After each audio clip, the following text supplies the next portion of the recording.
tumenyeka nnyo n'ebintu bingi mu duniya muno naye Qur'an al-Karim yagenda wala.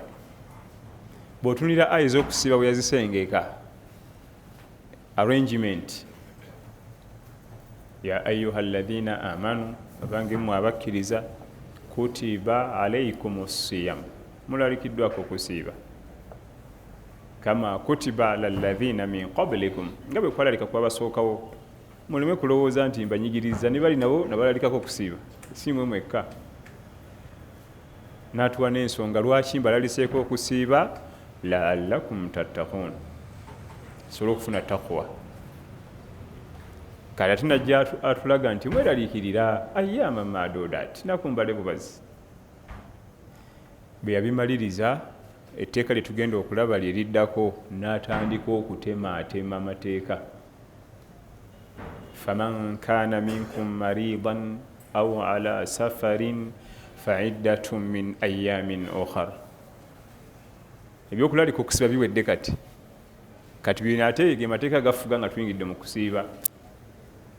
Abalwadde abali mu safaari abo bajja kuliwa mu maaso balye. faman kana minkum maridan abanaabanga abalwadde mummwe mulamanzaani. Abantu abalwadde mulamanzaani bateekulwamu emiteeka esatu. Waliwo almarid alladhi la yurja buruahu, omulwadde nga talina ssuubi kuwona. Ayinza okuba mukadde obanga obulwadde bwa lukonvuba talinayo ssuubi kuwona nti aliriwa. Oyo ye takkirizibwa kusiiba era takkirizibwa kuliwa, aliisa buliisa. Ogwo muteeko gumu. Omuteeko ogwokubiri almarid alladhi yurja buruahu, waliyo omulwadde ng'asuubirwa gye bujja ajja kuwona. Oyo gwayogerako wano fa'iddatun min ayyamin ukhar, oyo ajja kuliwa mu maaso alye. Afunyemu obukosefu ajja kufuna amakerende empiso, ajja kunywa ekigagi bukyenkya ng'ate ali alhamdulillah. Oyo gwayogerako faman kana minkum maridan, anaabanga omulwadde mummwe n'atasobola kusiiba fa'iddatun min ayyamin ukhar, ajja kuliwa mu maaso. Abo abalwadde babiri. Owokusatu almaridun, waliyo omuntu nga mulwadde naye nga yagdiri siyam, asobola okusiiba namukasenyiga naye nga asobola okusiiba wadde ng'akaluubirirwa. Oyo yasiiba. Amaaso genaku zino gantawaanya ganumaaluma gansiiwa yagala gula galubindi, oyo asobola okusiiba. Nina ekiwundu ku kagalo, oyo asobola okusiiba. Mulwadde niye obulwadde bwe tebumulemesa kusiiba. Kati abamanyi bateekulula abalwadde mu nsiiba za lamanzaani nga tusiiba emiteeko esatu. Egyo abatasuubirayo kuwona oluusi lwa bukadde, oluusi ebirwadde bya lukonvuba tebigenda kuwona, ajja kuwangala bw'atyo mpaka oyo tasiiba era taliwa. Ne wabeerayo abalwadde nga ajja kuwona, ne wabeerayo omulwadde naye ng'asobola okusiiba.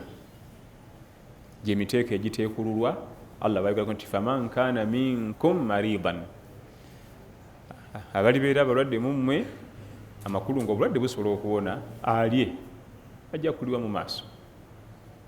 Kati ate natugamba nti aw ala safarin, obanga ali mu lugendo. Engendo zirimu emiteeko ena. Obusiraamu bwateekulula engendo emiteeko ena. Omuteeko ogusooka ye safaru eya rizq. Tugenda kusuubula Kyeyune, tugenda kusuubula Dubai, tugenda kusuubula bonna abagenda okusuubula Tanzania, Nairobi. Eyo safaari nnungi nnyo era erimu n'empeera. Kasitebanga omulimu gw'okola gwa halal, kubanga olina okunoonya rizq, abantu bafune ekyokulya, bato bafune kafiizi. Kati Allah ajogerako nnyo mu Qur'an safaari eyo. Alima an sayakunu minkum marda wa akharuna yadribuna fil ard yabtaghuna min fadlillah wa akharuna yuqatiluna fi sabilillah faqra'u ma tayassara min. bwe yali ayogera ku kusoma Qur'ani buli kaanaku natugamba nti nkimanyi mujja kuba mumu abalwadde alima an sayakunu minkum marda wa akharuna yadribuna fil ard abalanga bali mukusafara mu nsi yabitaghuna min fadlillah okunonya ka rizqi wa akharuna yuqatiluna fi sabilillah bali mukulwana mukolya Allah nebyo nebyo wadde webiri faqra'u ma tayassara min ofubanga okulaba nga toyosezza lunaku nga tosomeyo ku Qur'an somayo konna konna obosobodde akana bakwanguyidde ibannange Allah ayagala buli kanaku tusome ku Qur'an nkimanyi mujja kuba balwadde muli bayi ku kitanda somayo kosobodde oli ku nnyonyi simanyi train simanyi loole waggulu kugenda mu katale ka mubuulo somayo faqra'u ma tayassara min naye nga tofiiriddwa mikisa egyo Qur'an mikisa fenna mu dunia mutunoonya mikisa tugireka awo gyabwereere bagigula ku basawo baganda basawo bakinnansi ne babaferera eyo faqra'u ma tayassara min somayo konna ne kaba katono kakati nno bwekituuka kufa abawalimu olaba abasuubuzi babanyigiriza ne bagamba mpaka basomeyo katono abasuubuzi kubanga agambye wa akharuna yadribuna fil ard bali yusafiruna fil ard bati mukutambula mu nsi kunonya riziki naye balina osoma Qur'an bw'otyaffe abawalimu banyimirira mu maaso nkwata mizindalo omuwalimu atasobola kusoma Qur'an buli kaanaku resigninga retiringa zayo ebisumuluzo by'omuzikiti va ku muzindalo bw'oba tosobola kusoma Qur'an buli kaanaku bagaye munonye omulala nze munveeko nina ebizibu byange bingi bw'oba bagambye musajja musuubuzi w'amasimu agenda Dubai kukima amasimu Allah mulagidde nti faqra'u ma tayassara min somayo kana bakakwanguyidde wadde layini egi naye nga tomazeeko olunaku nga tosomye Qur'an al-Karim ate nno mu Qur'an atukwiza nnyo gisoma ya ayyuha al-muzammil qum al-layla illa qalila nisfahu aw inqus minhu aw zid alayhi wa rattil al-Qur'ana tartila ene program ya daily program ne Qur'an gisoma olusoma pola mpola wa rattil al-Qur'ana tartila buli kanaku somayo ku Qur'an ya tugambye bye Allah yatonda yamanye emikisa wegisibuka jalla jalaalu alima an sayakunu minkum marda wajja kuba wabayi bali ku ndiri wa akharuna yadribuna fil ard abala bali mukutambula mu nsi banonya rizqi wa akharuna yuqatiluna fi sabilillah abala bali mukolya Allah bali mu ntalo faqra'u ma tayassara min nira funa budde wa Qur'an bagambye Mulwadde asome Qur'an olufa balamu bagambye omuyi asome Qur'an buli kaanaku atufa balamu ali ku nnyonyi ali ku train ali mu lyato meeri bagenda safari bamugambye asome Qur'an atefa batali mu safari ekintu tayo kulaga safari ezimu ku safari ezirimu empeera esafari y'okunonya riziki erimu empeera ezitagambika kubanga onoonya abantu bafune ekibabeezaawo onoonya oleme kusabiriza onoonya abantu basobole okubanga bafuna webassa oluba webanawumulira ekisulo esafari erimu empeera ekigambo darubu mu Qur'an kijja nga kirina amakulu mangi kati wanakikozesezza nga ategeeza yusafirun wa akharuna yadribuna kiva mu daraba wa akharuna yadribuna fil ard yusafiruna fil ard ate waliwo ekijja nga kitegeeza example wadrib lahum mathala alhayati dunya basiigire ekifaananyi ky'obulamu obw'ensi eno inna allaha la yastahi an yadriba mathalan ma ba'udatan fama fawqaha ate awo kikozesa kukuba example inna allaha la yastahi an yadriba mathalan Allah takwatibwa nsonyi kubasiigira kifaananyi wadde ekyensiri olabanga katono katonde katono bwe kati niye asobola okuleeta example yako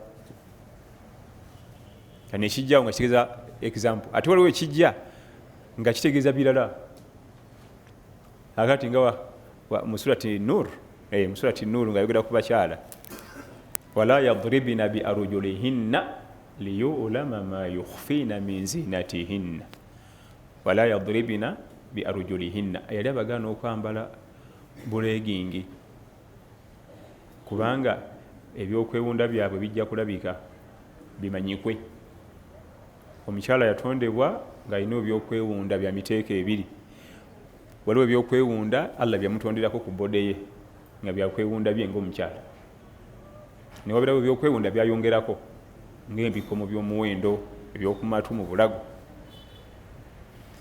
ebyokwewunda bya miteeko egi waliwo ebyamutondebwako ku mubiri gwe nga byakwewunda bye era ng'omukyala we waba nabyo awulira ye kennyini awulira musanyufu kati aga nti wala yadribina bi arjulihinna liyulama ma yukhfina min zinatihinna tibambalanga obumamiima kubanga ebyokwewunda byabwe biri munda bijja kumanyibwa ate olaba gw'ebbeeyi olaba gudda akatale kalatawo yakiyita kwambala bukwata obulipa obulegingi yabumanya dda n'abubagaana yabumanya dda n'abubagaana kubanga bajja kumanyikwa ekikula liyulama ma yukhfina min zinatihinna ebyokwewunda byabwe bijja kumanyikwa kati ate akirese darubu akirese nga ategeeza obukwata nga twagenze ku kigambo darubu nane olulimi olwarabu lwasooka olulimi olwarabu kyova olaba mu byonna ebiri mu duniya buno omwarabu bwakwatamu teri addayo omwarabu bwatandika kuvuma teri ayinza kuddayo kuvuma mu basigadde bonna mu nnimi kubanga abalala balina ebigambo bitono ye alina bingi asobola okukuvuma aw'oluzungu nga tagoba olufalansa nga tagoba ate omwarabu nga yawaanye n'awaana ekintu teri mulala ayinza kuddayo kuwaana ate gwe olina ebigambo bibiri ye alina 15 ate gwe onowaana ki nga waweddeyo dda omwarabu bw'atandika okuyimba teri addayo kuyimba ogenda kumugjawo teri ayinza kuddayo kuyimba ng'omwarabu asumulukuse kubanga ye alina ebigambo bingi ebisobola okujja mu kifo kimu ate gwe oyinza okuba nga mu bungi ennyo ennyo ina 3 byokka byolina okwetooleramu bwoti kati abakulesi kati kigambo kikyo daraba Allah kuleeta mu Qur'ani nga kirina amakulu agagenda mu 10 amakulu agenda mu 10 mu Qur'ani mwokka nakikozesa wano nga kitegeeza kirala wali kirala wali kirala wali kirala kyobula olulimi olwarabu lwe lulimi lw'eddiini yaffe muli ibada zaffe terminologies nyingi shekhe qadhi mufuti tosobola biza mu Luganda binasigala eyo Imaam kubanga bwogenda obiza mu Luganda qadhi mufuti ne Imaam n'amiri bigenda kulemerera obize ne waffe mu Luganda bigenda kulemerera tugenda kubifunayo jagenda okugezaagezaako ennyo nga bigenda okulaba nga era ofumya kigambo ekyo mukulembeze ye nga alese qadhi alese mufuti alese Imaam alese amiri ye nga yeegazanyiza gwofunze kati ola bisigalayo nebijja bwe bityo tuzzeeyo ku safaari za miteeko ena mu Busiraamu emiteeko esatu giri halal era gikkirizibwa era mulimu empeera omuteeko gumu gul haram safaari esoose safaari eya riziki safaari eyokubiri safaari eza ibaada tugenda mu hijja tugenda mu umra tugenda mu darasa tugenda mu kusoma irimu tugenda kusomesa abasiraamu tugenda kusoma ku sheekhe ezo safaari za ibaada ezo safaari za ibaada okusoma irimu ibaada okusomesa irimu ibaada okukola hijja umra ezo na ibaada safaari eyokusatu silatu rahimi okuyunga oluganda ezimu ku safaari zetuyisaako amaaso abavubuka mu kifo kyokugenda okulambula basisita be gye bafumbirwa eyo n'ageramu n'adigiddamu budigizi n'agenda eyo n'avuga emmuluka n'agenda n'adigida safaari empere n'azireka safaari ey'okulambula ab'eŋŋanda zo okuyunga oluganda safaari nkulu nnyo ya bbeeyi Safari noga nti ngenze Juba, sisita wange yagenda eyo okukolera Juba taddanka ngende mulambuleko, mulimu empeera ezitagambika. Safari eyokuna ye safarul maasiya, ez'obuseegu. Abaga nti simanyi Rwanda eyo abakyala balungi, abagamba simanyi Gindi eyo wali abakyala balabika bulungi, abalina ssente temubulira ebyo ng'ateekamu tiketi atugamba nti waliyo abakyala babalagafu, n'agenda eyo n'ajoga Allah tabaaraka wa taala. Kubanga abamu balimu ku ddiini, oluusi wano we bamumanya atya bayinza omulaba ng'afuluma mu kafo akazibu, kati agenda wala ate ani amumanyi, neerabira nti Allah tabaaraka wa taala akola ki, amumanyi era amulaba. Ffe twetaaga kulaba, twetaaga kumanya, twetaaga kumanya by'ova na gy'olaga. Oyingidde awo okukolawo ki neweeraliikirire nti inna alladhi khalaqa adh-dhalaama yaraani, eyakola oguzikiza omuntu mwakolera amazambi ng'alaba teri amulaba ye aba amulaba. Eyakola oguzikiza abantu bakolera amazambi ye aba akola ki? Fastahi min nadhari al-ilahi wa qul laha inna alladhi khalaqa adh-dhalaama yaraani, nga bwatugamba Ibn Kahtan fi nuniyatihi. Obanga nga weeyawudde mu kafo ogenda kukola ezambi, fastahi min nadhari al-ilah, okwatibwanga ensonyi kubanga Allah akulaba. Era omwoyo gwo gugambe nti eyakola ekizikiza atulaba. Inna alladhi khalaqa adh-dhalaama yaraani. Kakati ezo safari zonna ezo ennya essatu zibakkiriza omuntu okulya nga yasiibye. Ey'amazambi tolya, odede nebyogenda bil haram, kaya tolya ki? Odede byogenda bil haram. Kati safari eyayirimu, ey'okunoonya ekyokulya, eyagenda okuyunga eŋŋanda, ezo safari mashrua, zikubirizibwa. Abamu aga nti bwendifuna ssente nga ndyoka nnambula ab'eŋŋanda, oligenda zifuna ddi? Awo wennyini nyigiriza obwo bw'olina, kubanga ate bw'olifuna ssente tujja kuba na budde. Ebiseera ebisinga balina ssente nnyingi taba na budde, tebubaawo, aba bize. Ate baba n'obudde tebaba na ssente. Ate time egenda otuuka oluusi nga ssente ng'ozirina ng'ate amanyi togalina. Ebiseera ebisinga ssente bwe zibaawo ng'olina free time toba na maanyi. Taba retired, yaritayaringa kati atula butuuzi awo, yakolera gavumenti emyaka 3 naritayaringa, alina ssente empya n'enkadde, naye nga bwemutuukako ganyegenya. Buli kanaku akaaba walale wamuluma, kati wano wannuma, kati wano wannuma. Asigaza kimu, baana be mumusombanga mutwala mu ddwaliro, kyaba asigaza. Allah tatira biga byonna bisatu lumu, gw'olina free time, gw'olina ssente, gw'olina amaanyi. Ebiseera ebisinga kwako kimu kimu, kubanga wabikuwa byonna byonsatule, amazambi gayinza okigwako. Bwabikuwa byonsatule byonna, amaanyi, ssente ne free time, oyinza ogamalayo. Oteerako kimu, bw'aba akuwadde bingi nnyo bibiri, nakuwa ssente n'amaanyi nga tolina free time. Bakama bakwetaga ku mulimu, ogenda oveeyo ng'okoye, buzibe wala kuwummula, enkya mulimu, mulina bino, mulina biri, mulina bino, mulina biri. Kati ogenda okulitayaringa nga gakuwedde. Mugongo gunuma, bansiimuleka akadagala, bansiimula akadagala ku mugongo, bansiimula akadagala. Abazzukulu bajja babaawo awo, abazzukulu bakuleetedde, bakola ki? Basiimuula. Safari ezo essatu zirimu empeera era zayogeraku wano.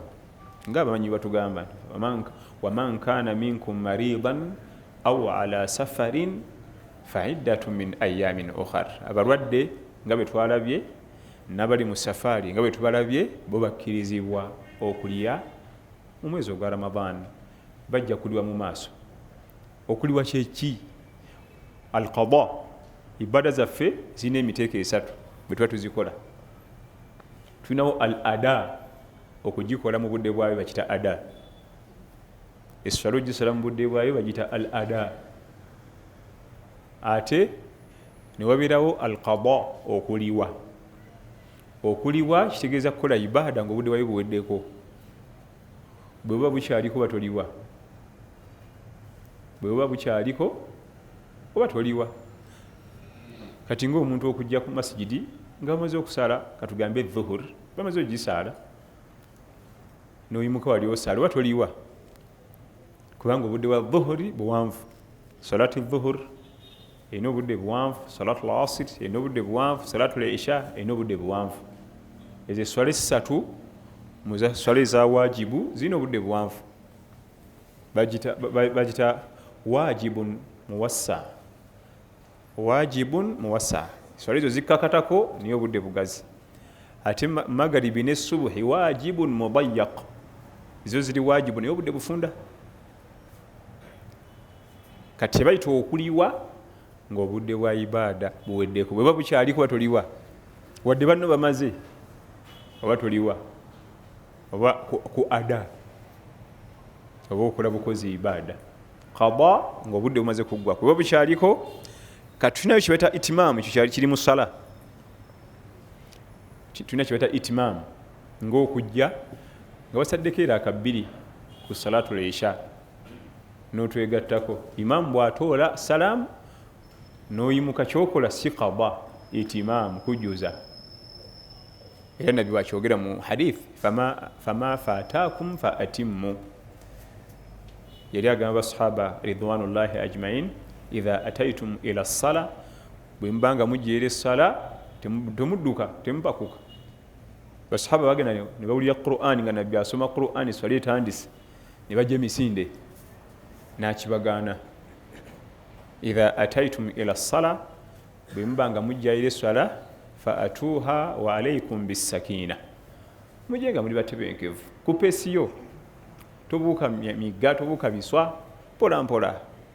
Fama faataakum fama adraktum fasallu, kyemba musanze imaamu kyaliko kyemba musaala. Wama faataakum fa atimmu, ekino bakibayiseeko mu kijjuze. Imaamu bw'atoola salaamu oba toliwa oba ojjuza kyakuyiseeko. Naye qada esswala bimaze kuggwako, oba obudde bw'esswala buba buweddeko, oba obwa ibaada eyo nga Ramadan kibayita qada, okuliwa. Naye ate amateeka gafuga okuliwa makulu, kubanga amateeka gafuga okuliwa ibaada yonna gikola nga bwali ogikola luli mu budde bwayo. Bw'oba oliwa ibaada eyakuyiseeko olina kugiriwa nga bwe wandibadde ogikola luli mu budde bwayo, tekyukamu. Siga nti engeri gye ndiwa era akazino kanzigiregire mu speed oba kanzisaleko oba nga ibaada bwe wandibadde ogikola mu kadde kaayo ne mu kugiriwa bwe tugikola. Tetugitoolako nti olw'okuba tugiriwa, tetugyongerako olw'okuba tugiriwa. Erina kubanga bwe yandibadde mu ada ng'ekoleddwa mu kaseera kaayo, ne mu qada nga tugiriwa. Baani abakkirizibwa okuliwa? Aboogedde man kaana minkum maridan aw ala safari, abo bakkiriza okuliwa. N'abayinza okuyingira omwo abalina ebisonyiisa ebirala nga bamasheekhe bagenda babinnyonnyola. Wa ala alladhina yutiquunahu fidyatun ta'amu miskin faman tatawwa'a khayran fahuwa khayrun lah wa an tasuumu khayrun lakum in kuntum ta'lamun. Kakati mu lupapula luno kubakwata ku Qur'an, masha Allah tabarakallah, abakwata ku Qur'an olupapula luno mulimu aya ziddiŋŋana. Faman kana minkum maridan aw ala safari wa man kana minkum maridan aw ala safari. Yaddamu n'akizza emabega eri wansi. Lwaki yaddamu n'akizza? Alina bye yali asiimudde, nga bwe tujja okulaba wiiki ejja. Alina bye yali asiimudde n'ayagala azze nti wa safaari n'omulwadde bo basigala bali ajja kuliwa sibasiimudde. Balwa bye yali asiimudde fi awwal amr, nga lamanzaani yakafuuka wajibu. Abalinanga ssente n'obusobozi amakulu abagagga bo bali tebasiiba, gufuneyo banaku obaliise olye. Ssente ozirina nti funa banaku bokola ki? Booliisa gwolye, tewali buzibu. N'akijjawo n'agamba nti faman shahida minkum ash-shahra falyasumuhu, kasita lamanzaani ekusangawo siiba. Kati kwe kuzza man kana maridan aw ala safari, naye yo omulwadde n'owa safaari bo basigadde weebali sibasiimudde. kubanga Allah mu Qur'ani yaleetanga amateeka ate n'agajjawo, yagaleetanga n'agajjawo. Lwaki agajjawo?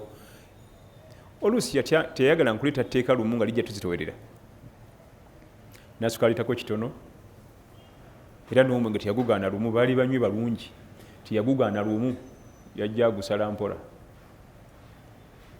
Ya ayyuha alladhina amanu la taqrabu salata wa antum sukara, abakkiriza abatuufu temugendera essola nga mutamidde. Awo ye tannagugaana, osobola okuwombako naye kasi essola byoneetera tugeza n'otamiira. Yajja gukendeeza paka muya Maida. Innama alkhamru walmaisiru walansabu walazlamu rijisun min amali shaitani fajitanibuhu. Omwenge, zaala, ebidongo, piano, gita, ennanga, rijis, bikyafu, min amali shaitani, egyo mirimu gya sitaani. Fajitanibuhu, mugibe wala. Awo nasiringa omwenge, naye okusooka teyagugaana lumu, mpola mpola. Yatonda atumanyi, ate jjukira nti yuridu llahu bikum lyusra wala yuridu bikum lusra. Atwagaliza nnyo obwangu. Allah waffe yasukka otwagaliza obwangu bajamaa, tatwagaliza nk'obuzibu. Ayagala osanga obwangu mu duniya, osanga obwangu mu ddiini, osanga obwangu mu ntaana, osanga obwangu ku yaumul qiyama. Wonna ayagala tusangewo obwangu. Lwakuba ffe bayagaliza obwangu, tetwagalangako obwangu n'olunaku n'olwo. Ffe twagala bizibu ebikaluba binadamu. Allahu akbar, y'olubeerera ebizibu zibwe biti ebitategeerekeka. Tegeza ozaala abalongo, n'ozaala abalongo, emikolo egiri awo gitamyangu. Kubanga ekimanyikiddwa muka mwana waffe, omutabani waffe omuwala gwe yawasa, tamala gagenda wasezaalawo, naye sebo mukwalula abalongo tebikola. Ayingirawo n'agagamba bwe gati. So ate ffe mu Busiraamu olw'okuba Allah atwagaliza bwangu, ozaala balongo tewali njawulo n'azadde omu, tewali. Khalas, mukwate baana bammwe ne basalira akiika amatuma amannya bagende ku ssomero baasi. Allah atwagaliza bwangu. Wallahu yuridu Allahu an yukhaffifa ankum. Allah yasa Qur'ani kutuwewulira. Allah yasa Qur'ani al-Karim kutuwewulira. Kubanga omwana Adamu tayagala biwewuka. Ate nnooza fefeka. Bennyini abo abawarabu Qur'ani gyekka baali bazibu nnyo nga beekalubiriza obulamu. Ate nze buna neewuunya. Amannya gonna ge tuyita wano Ssaabasajja n'eri bagamuyita bwe batyo. Al-Asadul Arab, pulogulamu ya Buwarabu. Gennyini nga bw'ogalaba bwano. Duniya eno oba kiki? Aganya gonna ag'ebisolo ebikambwe ebiyigede. As-suqru roba, enkusu y'omudungu, enkusu kanyonyi kagezi. Naffe talirina eryo siriwulirangako. Naye bali balimuyita enkusu y'omuki, enkusu empalabu, ensuku y'omudungu. Amagezi kagezi munnyo kibategeeza, kubanga akakanyonyi katera okubanga kaki kagezi. Niweebuuza baatulawo babiteesa ebyo byonna abeeno n'abeeri. Kino balina kalica zaabwe ezaali enzibu ezikaluya obulamu. Obutonde bw'omwanda bwe yeekolera kalica, bwe yeekolera amateeka gaba gakaluba nnyo. Kati Allah n'ayita Qur'ani atugondeze. Omulimu gwa Qur'ani Karimu Allah yagissa kutuwewulira bulamu ffe nga twekaluubiriza. Newebeera bino byennyini ebyokutula mu parliament bakola amateeka bakola gakaluba. Era kyova olaba olugira nti ate tugenda kukolamu ennongoosereza nga kisuusa okukaluba. Yenna ayagala amateeka agawewuuka kwata Qur'ani Karimu. Basi ayagala obulamu buwewuuke, eddiini ewewuuke, entaana ewewuuke, n'akhira ewewuuke, Qur'an al-Karim. Buli w'ogisuulawo manya owedde, ogenze kwesiba kwekumira mu sirivale.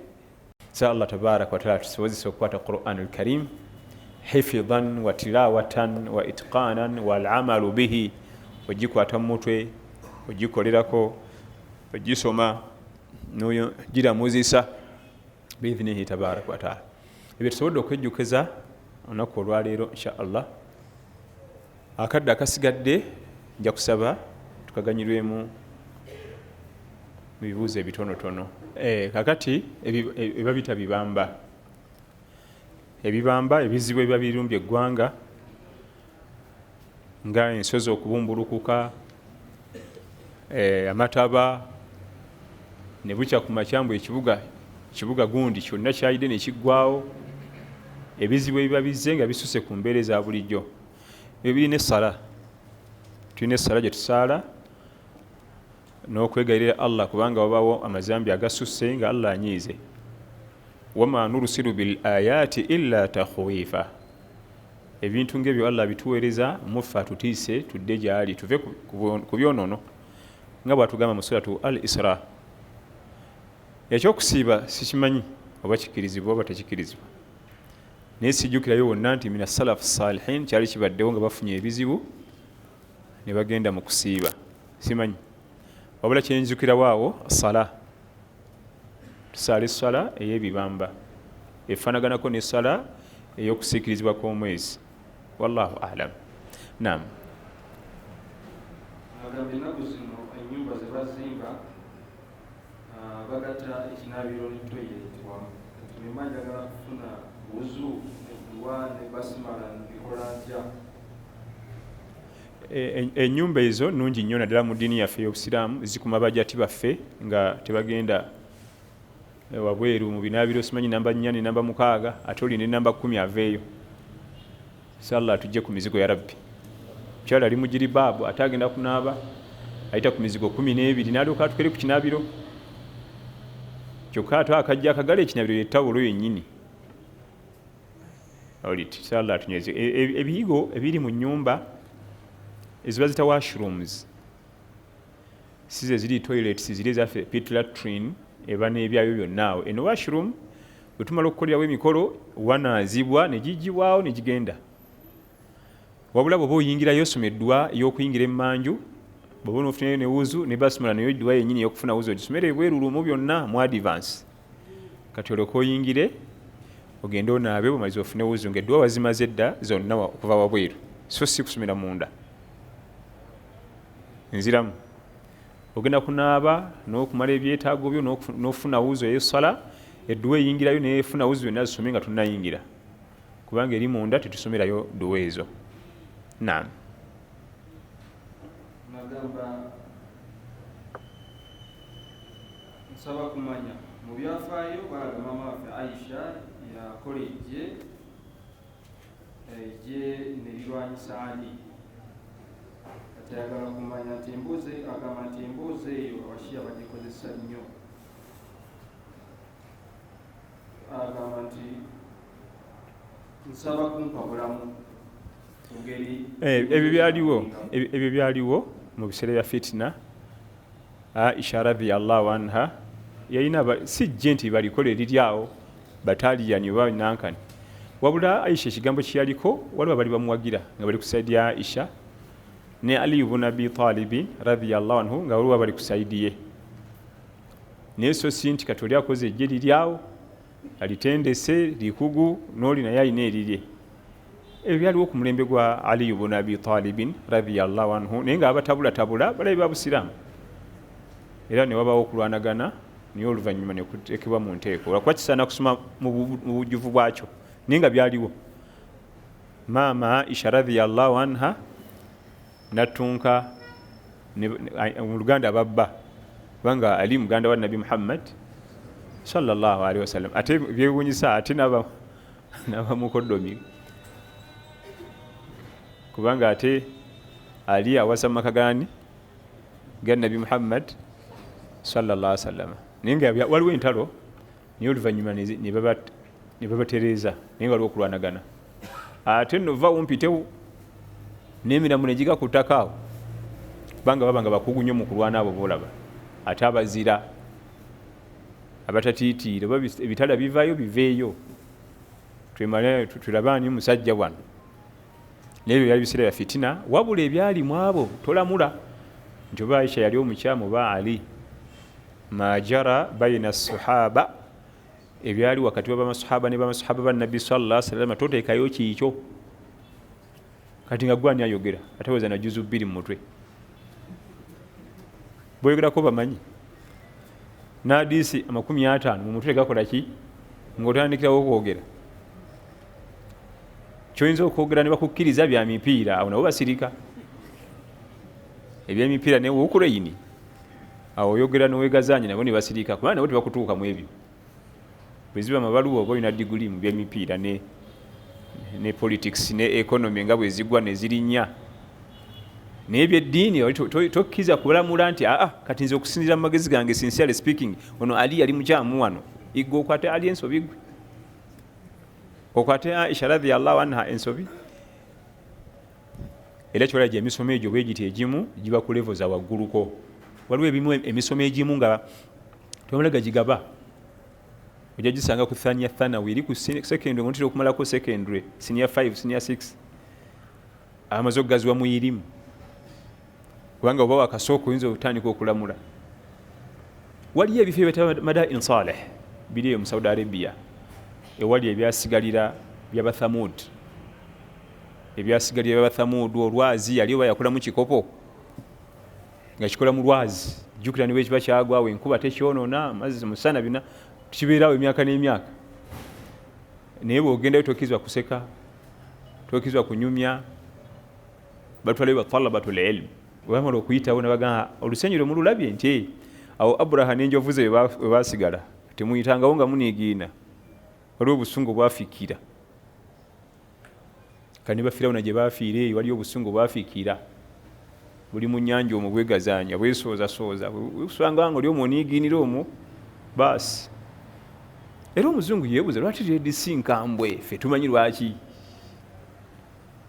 omuzungu atakula omutwe asimbye ebyuma bikette birabe waapi ffe yabitugamba dda sallallahu alaihi wasallam kasita kibanga yazikirizawo bajeemu toniigiinirawo waliwo obusungu bwafikira ne DDC bano abasajja ab'okumulembe gwa Nabi Lut alaihi salam abalinanga obufumbo bw'ekikulu ekimu akalo konna yakafuula nnyanja yabakuba bonna akalo n'akafuula nnyanja bagita DDC al-bahru al-mayyit ennyanja enfu eyo mu Buyorodaani eyo nawe si wakusaaga nyanja nkambwe ensunguwavu abasomi b'eddiini bakimanyi lwaki ensunguwavu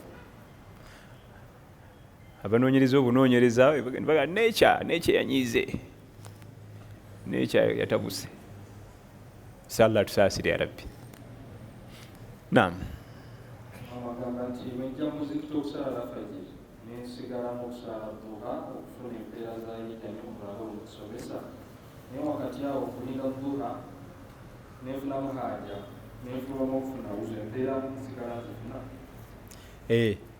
ebya haja tebirina buzibu kubanga ebya haja si bya program ezizo bibagana zi program ezizo naye gwe bagamba afuna ezo empeera yabasigadde era ku adhikaari ne ibada so sali ku WhatsApp nakuba ku dduuka baliggule oyo ali mu business tafuna mpeera asigadde ku Quran adhikaari hatta ne hadithi zonna ezigamba nti wala yazaalu fi ssala man ntadhara ssala omuntu asala magaribi n'asigala bw'atudde paka ishai abaliwo nti akyali musala munda wala yazaalu fi ssala man ntadhara ssala abaliwo nti akyali musala munda ebbanga lyamala nga atudde awo alinda esswala eddako naye ngeri asigadde mu layini oba irimu oba Qur'an oba adhikaari kasita agendako ku WhatsApp ne biba sekendi 2 agibwako ku lukalala olwo naye waba afumirwa haja obwetaavu ebyetaago ky'obutonde ekijja nga kubanga obwetaavu tebubeera ku timetable yo sigwa obiteekateeka ekyo tekina buzibu naye obuzibu kwe kumugamba nti nze ku muzikiti mbeera waawo kasita magalibi eggwa mpaka yisha mbaamu muzikiti ojja okunsanga oyo kasita ajja zino empeera nga oba ovudde mu swala abo n'akedde ku juma man igtasala yawma aljumaa thumma ata fakaannama qarraba badana, omuntu akeera ku lunaku lw'ejjuma n'anaaba naye kuba kalifuuwa n'agenda ku muzikiti mu ssaawa esooka abanga asaddaasa engamiya. Naye nga asaddaaka atya engamiya anti ali mu adhikaari, kusoma Qur'ani, kusaala sunna, ebyo so si mu mboozi na tulo. Essaawa esooka yeeriwa nga subuhi yakaggwa n'atuulawo mpaka kutuba. Essaawa esooka si asoose mu muzikiti nti olowooza sinze ngize engamiya, n'agenda ne mu lutimbe n'akebera nga teri mukyala n'omu, n'agenda engamiya walaga nina engamiya zange nga 8 naye nga zisaawa 6.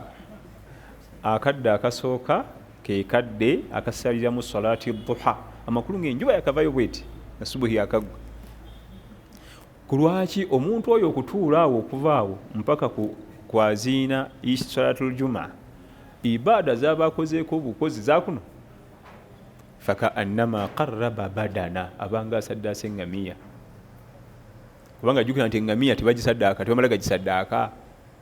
Ne mu zakatulumaali tebagiwaayo engamiya. Abalunda ente baweerayo mu nte, abalunda embuzi baweerayo mu mbuzi. Ow'engamiya tawaayo ngamiya, awa mbuzi nene nnyo. Kasita oweza engamiya 5 embuzi 1, bw'oweza engamiya 10 embuzi 2, engamiya 15 mbuzi 3, engamiya 2 mbuzi 4. Ku lwaki nekakutanda n'okwata engamiya n'ogiwaayo mu zakatulumaali, omwaka oguddako oyinza obutawa zaka, anti ziba zifuuse 4 ate tojja kuwa, teweza kipimo, zirwawo okuwera, zirwawo okuwera. Abalala bonna bawera mu bibalunda, naye engamiya, naye kati ayagala okusaddaaka engamiya gwe keera mu jjuma mukadda kwe twogedde essaawa ng'emu n'ekitundu, okukalire mu muzikiti, teri kusumagira, teri genda ku WhatsApp, teri genda ku calls, teri okujjako ebyetaago nti oba ennyonta ennumye, oba ngenda ku short call, long call, ebyo bw'obimaliriza n'odda mu muzikiti, Kulaani n'ekaaba, n'ofunamu ekitaago n'ofuluma n'odda mu muzikiti, so ate kutuukayo n'odda mu tulo. Kubanga anaakola ebyo n'otulaba yatubaze luli n'atwebaka n'atugjawo, tuleme mutaataaganya. Ezo ibaada bategeeza kuba nti osigadde oli mu programu za ibaada, kwe kufuna empeera. Naye so ate programu za ibaada oziyimiriza oze mu business, mugambe tukikoma 25, naye waba alina 24 omuwa najjako n'adda mu azikaali atundire no mu muzikiti. Naam. Agamba nafuna mukyala wange tuludde ebbanga tuwangala ffenna, naye mu mpangala yaffe yafunayo omwana Mpagi. Kati mbuuza omwana oyo aba wange oba oba mukyala? Nzitiramu katono. Nti yafuna mukyala we bawangadde ebbanga, naye mu mpangala yaabwe omukyala yafunayo omwana Mpagi. Kati abuuza omwana we oba wa mukyala? Kyentegeddemu nti obufumbo si bwa halaali, kubanga obufumbo bwa halaali kiba kitegeeza omukyala yakola obwenzi. Kati kiba kitegeeza ekibuuzo kiba kimu nti omukyala singa akola obwenzi musonyiwa oba simusonyiwa. Amateeka g'Obusiraamu gakukiza omusonyiwa oba omuta. Inshallah tukingiriza embeera eyo. Naye ate era ne bw'oba omusonyiye tekitegeeza nti ye wa Allah amusonyiye, ye aba akyamubanja, alina okukola tawuba. Aba alina okukola tawuba. Then ate ye omwana alina ennamula ziize. Omwana alina ennamula ziize. Omwana amateeka g'Obusiraamu muzibu nnyo ng'ali awo bamaze omuzaala. Singa wajjawo omwami ng'ava bbali n'aclaiminga nti sebo Haji, oyo bebi gwe mulina w'emyezi 6 wange, wabawo ennamula nnyingi awo. Ennamula esooka Haji asulugana era n'agamba nti anze wange, Obusiraamu tebumugana. Then ennamula ey'okubiri onazze ng'agamba nti oyo mwana wange. Nabbi yatugamba nti alwaladu lilfirash walahir alhajar. Nanyini mukyala yabeera nanyini mwana. Onazzayo masagga n'ebigambo nti najja n'enkujooga mayinja. anti atukakasizaako nti yayenda ate ono mukyala wange kati nti wamuzaalamu oti omwana buba bujulizi obulaga nti wayenda mayinja. Omukyala gwe baawoowa yenna nga omukyala yawoowebwa tazaala mwana bbali amuzaalira ono nnyini we. Ate ebbanga lyonna omukyala yalaba nga tannaba kuwoowebwa tali kuzaalira mwana naye omala emyaka 3 kasita oba nga tomuwoowa nga tali kuzaalirayo kaana naako wadde embubuga baaga bwayagala era togezanga noga nti ate kakati wamuwoowa ddi. Oba wasobola omutwala nga tomuwooye n'abalala basobola omutwala nga tebakoze eki ne bamuwooye ne bamukuddiza. Bw'omala omuwoowa bonna bagenda okuzaala baabo. Wabula tekitegeeza nti omukyalo omuwoowe tasobola kufuna lubuto bbali asobola lufunayo. Ala lufunye wano kisoboka. Lwaki amateeka g'obusiraamu gakikomeka bwe gatyo nti omukyalo omuwoowe tazaala mwana bbali? Anti emikisa gy'okuba nti ono gwali naye waka yamufunyisa olubuto mingi yasinga okuba naye emirundi emingi omusiguze kaba katono. Emikisa giri nnyo sayidi eno kubanga mu mwezi owewuwe kaba naye emirundi mingi okusinga oli amusigulira ku mulimu. Oli amusigulira ku mulimu aba naye kitono. Kati baga nti nabbi atugamba nti omwana waawa nnyini mukyalo ono wewaka ye taata w'omwana. Bana bajja nga akujooga tumutwala ku mayinja. Wabula ate singa omwami bukya ku makya ne yeekengera omwana nti bannange omwana ono ng'afaanana neiba mwekengedde atakkirizibwa. Era nitugenda ku DNA naye ya nabbi sallallahu alaihi wasallam. DNA programu nkadde si mpyezo nkadde nnyo. Umar ibn al-Khattab yaziramuzisaako DNA nga bakayanira omwana. Ali ibn Abi Talib radhiyallahu anhu yaziramuzaako bakayanira DNA za nabbi sallallahu alaihi wasallam. Singa omwami yeekengera omwana naga nti omutima gwange tegutebenkera ku mwana oyo tugende ku DNA hakirizibwa. Eya nabbi sallallahu alaihi wasallam yeruwa al-Qafa. Abasomi b'ebinkumu Sheikh Abdul Hakim Sekimpi yanga abayita abasomi b'ebinkumu babaaya abantu abakulu mu myaka atunulira engalo zino n'ebiseera n'ebigere ne bayita abasajja nga 3 yagala londa mu kitabo w'omwana oyo n'abatunulira nga nti yono nga yeye nga tamumanyi namumanyi.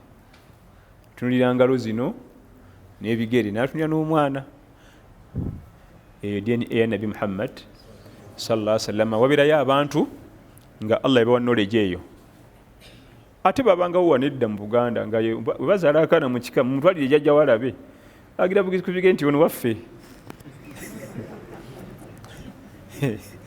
agira bwati ku ngalo waffe ono era baagenda nga okeraga nti oyo si waffe si wamwe nga kituufu si waawe. Babangayo edda naye kati babeera ku TV na kulaba mipiira na Facebook irimu Allah n'agibajjamu bali ku ani.com. .com alina akalungi kagenda tulekera buli kalungi konna .com akatujjako ate ffe tulowooza mbu tukulaakulana. .com tatulekedde kalungi yasooka natta memory. Abantu edda baberanga n'essimu nga 50 mu mutwe senga ogundi nti eri bweti ne bweti awo naye ng'ayogera ebyo teyasoma tanko wegindi eri bweti ne bweti ayogera ebyo nga jjajja ziri wano. Naye kati okusanga omuvubuka awo ng'alina essimu eziwera 5 mu mutwe omujjawo ayagala yaani gundi ng'ajjayo ng'amusomera ng'ajjayo. .com omulabye nam tugamba nti aleese ebirungi bingi n'amalawo ebirungi byonna kikiyinza okumwogerako ekyo. Naye nga Allah tusaasire wakawo si wangu okuwangala ne munno omukyalawo nebaalo ne mubeera emyaka 10 omukyala omuwangayo ku kalabo ewaka si wangu ewaka kubanga mugenda okuyingira emyaka 5 nga buli mwaka oye munne ate obusiraamu baga ati muna gye mulaga naddala abaami agati sala namutunulako jama alinga sisita wange kati mukazi wattu naye alagewa wamala dde omusula akatale kati wekiba kyamaguzi bali bamuwa obukadde 5 n'akamu tekakyawera. Kugumiikiriza ojjukiranga munoga nti abakuba muwala wange kati musindika alagibwa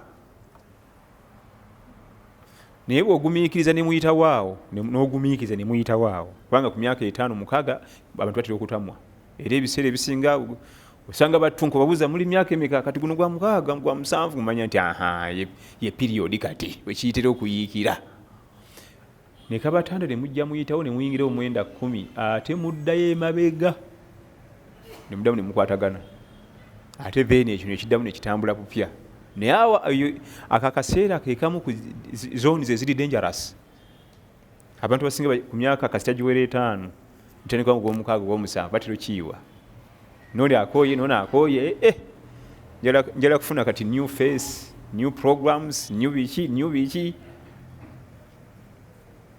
kuguma ne munno gumiikirize insha Allah bwe munaabigumira era Allah akyogerako mu Qur'an fa in karihtumuhunna fa asa an takrahu shay'a oyinza mutamwa tewena mutunulako naye singa omugumiikiriza mu maaso awo Allah agenda teekawo ebirungi nga mukwatako olwana naye tukyakkiza mukwata kati tubyogeza experience bino byembagambisa experience time etuuka n'omutamwa n'ogumiikiriza bwokayita mwaka atuddamu n'omwagala ate akasudda mwaka akokubiri ako kasecond round ako ate kaba kalungi insha Allah taala ekibuzo ekisemba bisebo nagamba mpulira ebitonde ebiyitibwa emisambwa gifaanana abantu era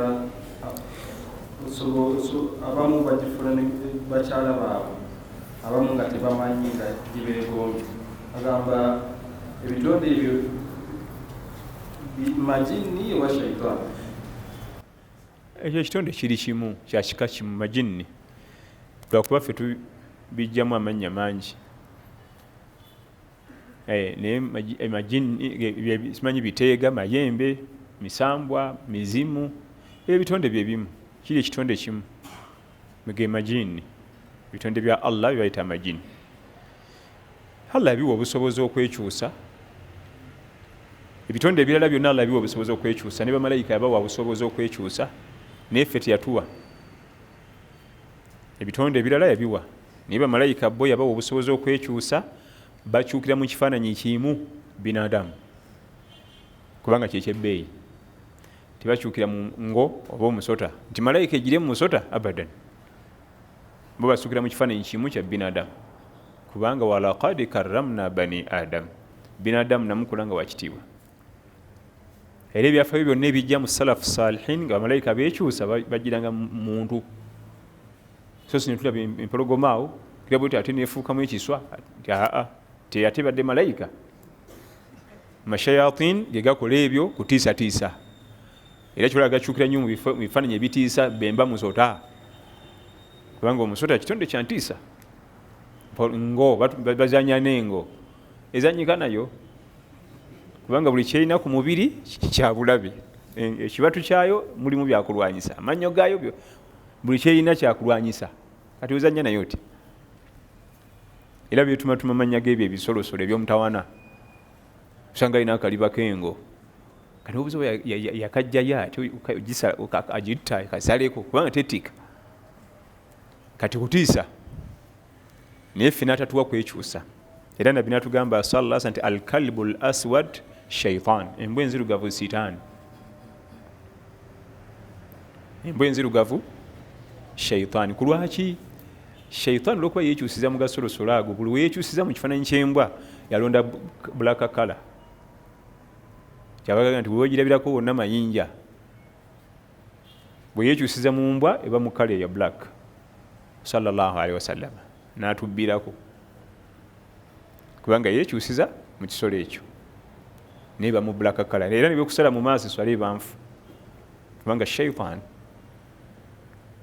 kati ya Allah tabaraka wa taala nakola ebitonde ebyo nga bisobola okwekyusiza mu langi ekusuka ebifaananyi ebisuka ku kimu naye malayika yo edda mu kya binadamu ate binadamu itakyuka edda natusoma oba P1 oba P2 batugamba nti omukulu yeekyusiza mu kapa nawe yeekyusiza mu ki ne bajja omuno neyafuka kakapa n'abayitakawo n'agenda ishaat ne riwayat byalinga obanga babyogera ebyo edda nga tukyasoma nga wakyaliwo entalo naye sikakasa nti twali tubimanyi nti bituufu naye oluvannyuma lw'okusoma ne tukizuula nti binadamu tasobola kufuuka kapa abadan. Wabarakallahu fikum wa jazakumullahu khair, wassalamu alaikum warahmatullahi wabarakatuh.